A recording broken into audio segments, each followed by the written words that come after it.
Hello everyone and welcome back to 1992. It is the match Robert James Fischer versus Svetozar Gligoric. It was played in Montenegro in St. Stefan, and this is the second game we're showing. We don't really know in which order they were played, so I'm gonna name it Game 2, but could have been, Game 7 for all I know. And it again features the King's Indian defense. So the way they played is that the Fischer had white 5 times and he had black 5 times, and they went through a couple of different openings that we've discussed in the previous video. Here they play the exact same line as I've shown in game 1, but Svetozar deviates with a novelty that is that has never been played and has never been repeated since. So let's check it out. It's quite a brutal game. You guys really have to focus for this one. So Svetozar opens with pawn to d4. A lot of you said in the previous video that, okay, 6.5 minutes is a bit too long for an intro, but it's only for the first video. Now we're just gonna check out the games, and you guys know why they are even playing these games. So pawn to d4, we have knight to f6, pawn to c4, and pawn to g6. We have the King's Indian defense, knight c3, bishop to g7, e4, and d6. So this is still the main line. Even today, knight f3, we have castles kingside, bishop to e2, e5, we have castles kingside, knight to c6, inviting pawn to d5. So Svetozar goes for it, and knight to e7 by Fischer. And again, Svetozar goes for knight to d2. In the previous video, I mentioned knight to e1 and pawn to b4 are the two most popular continuations today. Knight to d2 is the third one. So pawn to a5 and pawn to a3. And again, Fischer goes for this bishop to d7 variation, which makes it a little bit hard for white to execute pawn to b4. We have pawn to b3, so to prevent pawn to a4, then you can actually play pawn to b4, and now you're preparing rook to b1 and pawn to b4. We have c5. Fischer repeats what was played in the previous game, but now it is Svetozar who deviates. Now, in the previous game, a rook to b1 was played, and it's pretty standard, the top move in this position even today. But Svetozar plays bishop to b2, which was a new move then, and it's a new move now. So no one ever actually played this, because the knight d2 line is rare, the pawn to c5 move on knight to d2 is rare, and all of this combined, you just don't get to this position anymore. But it's extremely exciting, and it is now, as of move 12, that we have a completely new game. And Fischer could go definitely for the standard knight to e8 with some b6, maybe king to h8, pawn to f5, the standard King's Indian ideas, but he goes for bishop to h6, like in the previous game. But in the previous game, the knight moved, and then the bishops got traded off on c1. Here, Svetozar's bishop is on b2, so you know that he wants to open up this diagonal at some point. He will play pawn to f4 and bust open the position. We have queen to c2, developing the queen, connecting the rooks, and pawn to b6 by Fischer. We have knight to d1, and now Fischer could again continue with knight e8. That's always an option, but he plays bishop captures on d2, sort of that move that we're used to seeing from Bobby Fischer, where, okay, you don't really give up a bishop pair, but he says it's a close position. Knights should be a little bit better than bishops. So, okay, let's see what happens. Queen captures on d2, and now knight captures on e4, attacking the queen. Queen to d3, and now you could go back with knight to f6. Fischer strikes with pawn to f5, and this is the kind of game he wants to have and enjoy his extra pawn. But yeah, Gligoric's bishop pair is very dangerous, and this bishop especially is a monster. So pawn to f4. He challenges Fischer's center right away. He wants to open up his dark square bishop. Fischer captures on e4. We have rook captures on f4, and now knight back to f6. And okay, Gligoric played pawn to h4. You could also consider something like queen to g5 to put pressure on that d6 pawn, and let's say after pawn to b5 you move the rook, and then Fischer goes for something like knight e4, attacks the queen, defends the d6 pawn, queen e3, and the game continues. It's very double-edged. I mean, anything could happen here. But Gligoric said no, pawn to h4, and Fischer now played rook to f7. And again, you could play pawn to b5. You could also play pawn to g5. It's not out of the question. Imagine this, something like captures, knight g6 attacks the rook. You sacrifice an exchange, e captures on f6, and after knight captures, queen to g3 check. Connecting with the knight, you have to bring the knight back, and now queen captures on d6, and something like rook to f7 to prevent the pawn from moving, and opening up the dark square bishop. Again, very double-edged, and again, can go either way. So this is just that kind of a game. So Fischer goes rook to f7, and now knight to f2. The knight is coming to h3, and then possibly to g5. We have queen to f8 by Fischer, trying to get the other rook into the game, and also he wants his queen to defend the d6 pawn. But Fischer's biggest problem in this game is the knight on e7. There's just no good square for it. Can't go here, can't go here, can't go here, can't go here. So it will take some time for that knight to get into the game. Probably the g pawn will have to move, then the knight can come to g6. But with your king on g8 and this bishop slicing up the entire board in half, it's not going to be easy. We have knight h3, and now pawn to h6. Fischer stops knight to g5, rook 8 to f1, and here rook to e8. Okay, and what do you play here? Svetozar played bishop to d1. Another very interesting maneuver, and probably a critical line here, would be pawn to g4. But it's one of those lines that you just, you just can't calculate. For example, knight to e4, pawn to g5, and now Fischer would have to capture. If Fischer closes the position, then you just play pawn to a4, and not a lot for Fischer to look for in this position. It's not winning by force for white, but you can't push, which is terrible for a player, of the King's Indian. There's no good square for the knight, so you can't really make anything of your pieces, and you have to worry about this dark square bishop for the rest of the game. So what you would have to do on g5 is just trade captures. For example, knight captures, h captures, and then, okay, you open up the position, but then Fischer also gets to use the h file. Again, very double-edged and could go either way. White is to be preferred due to the light square bishop, but to the dark square bishop, but yeah, still very interesting.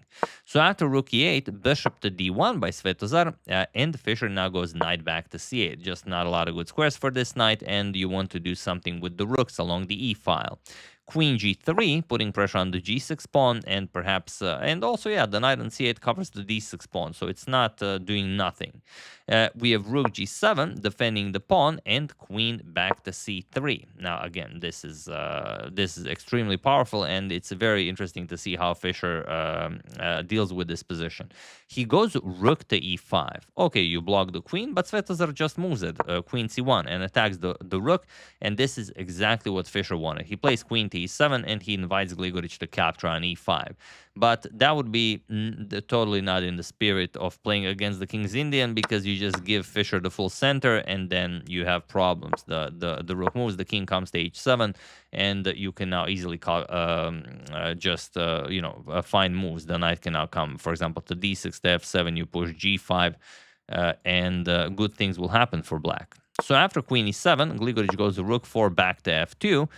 We have king to h7, and now knight to f4. We have knight to e4, putting pressure on the rook, and pawn to h5. Svetozar says, also, you can capture my knight. I want to open up the position. But Fischer says, no, thank you, just g captures on h5, which also opens up the position, but Fischer does not want to capture the rook. He says the knights are much better here.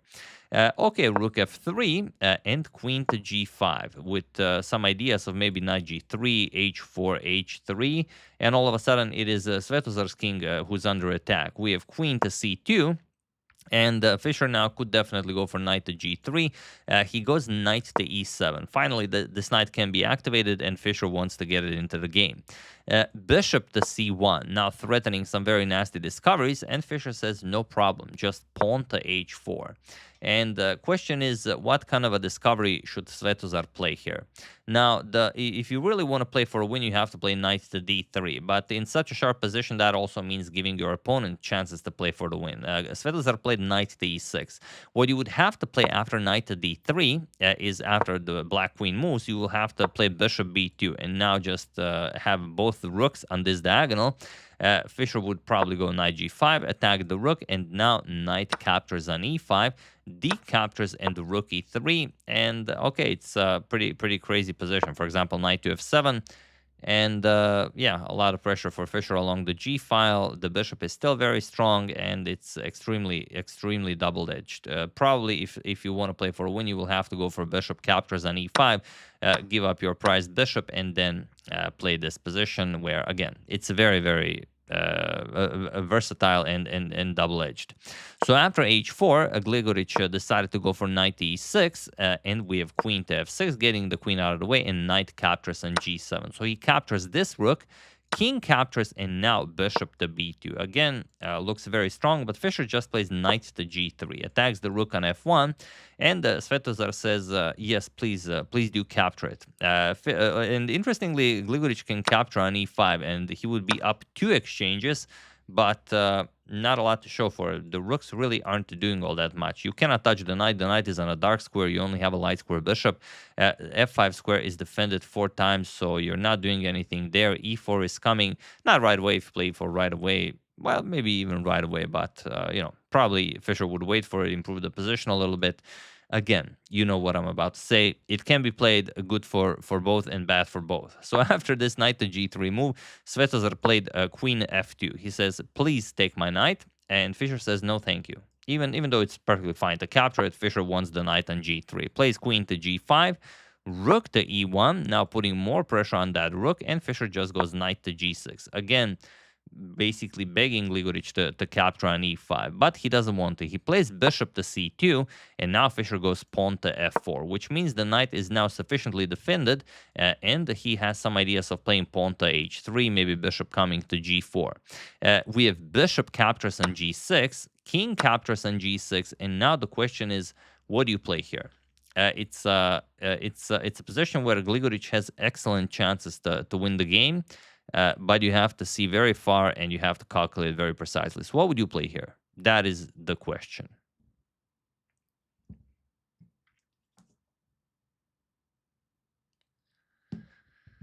So you would have to play what Fischer has been asking you to play the entire game. You would have to play bishop captures on e5, and after d captures, pawn to b4. Yes, you have to constantly be thinking about pawn to b4 in order to win games. That's just how chess works. And now it's not all that clear how Fischer can defend. For example, if he goes bishop to g4, you will simply play captures on a5, and you have problems here. Whatever you play, you can either capture or recapture first, doesn't really matter. B captures, pawn to d6, and this pawn now becomes a problem. If you capture on f3, yes, it can be played, but even g captures, and you don't care about the opening of the file. For example, knight to f5 check, king to h1, and rook to g1 is coming, so you don't really have time to capture the pawn with the knight. And on the other hand, after b4, if you don't go for this bishop to g4 line, you could go straight for the white king with pawn to h3. Then you can play g captures, and after bishop captures, again threatening some very nasty discoveries, the king just moves, king to h2, and now after a captures on b4, let's say captures and queen to h4, threatening more nasty discoveries. Now you have rook captures on g3 check, f captures, queen captures on g3, queen captures, king captures, and of course the endgame is now winning for Gligoric. So he didn't go for bishop captures on e5. Probably, Fischer offering it for the entire game. He said, nope, must be bad.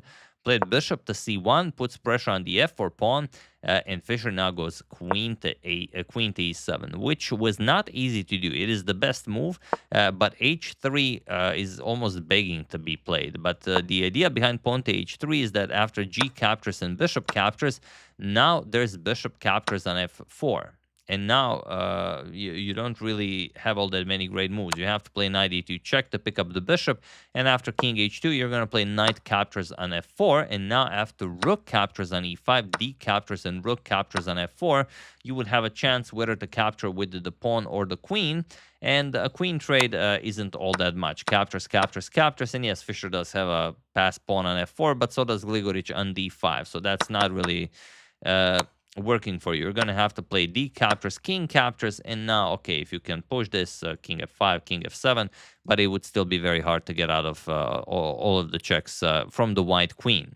So it's good for black in a sense that you're going to be the one that's pushing, but you can hold it. So queen to e7 by Fischer, and now rook captures on e5 and d captures on e5. So Fischer finally gets rid of the weakness on d6 and now has some ideas of maybe executing e4 in the future. But also h3 is an idea, bishop to g4 is an idea, queen to g5 is an idea. We have queen to e1 and now queen to g5. Not a lot of moves for Gligoric here, and it seems that you know, he's getting destroyed. He plays king to h2, and now the question is what to play. Also, b4 now. Definitely a move, probably runs into something like bishop to g4, and then after bishop captures on f4, e captures on f4, b captures on a5, b captures on a5, queen to e8 check. Yes, it looks very nice, but you will be able to get out of checks. For example, king to f6, and now, okay, you can start pushing the pawn, but now pawn to h3, and the black king will have a way of entering the game. For example, queen to e7, you're going to go king to g6, queen to e8 with check, you're going to go king to f5, and slowly but surely the king enters the game. King to e4, king to e5, anything can be played. And there's no queen d5, and the king escapes. For example, queen to e7 with check, you can trade, and it's still winning for black because you can block with bishop to d7, you can block with bishop to h5, and now the end game is just winning for black. So yeah, b4 is nice, but it doesn't work fully. So Gligoric played king to h2, and now the question is what to play here. It's very tricky. It's almost impossible to calculate, but that's why you guys are here. You know, try to calculate a position maybe even Bobby Fischer couldn't. Have at it. While I give you a couple of seconds.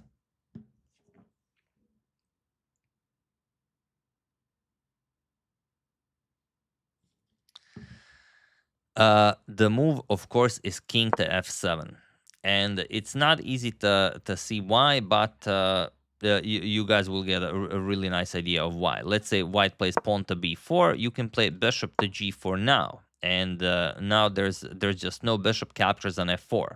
Bishop captures on f4 is a critical move in pretty much all of the lines that allow Svetozar to defend, because after captures you will be able to go queen to e8. With king on f7, there's no queen to e8, and now you would have to play, let's say, rook b3 in order to open up the b file, but Fischer can easily close it, and after rook b2 you can go h3, and now with queen h5 you're just getting destroyed.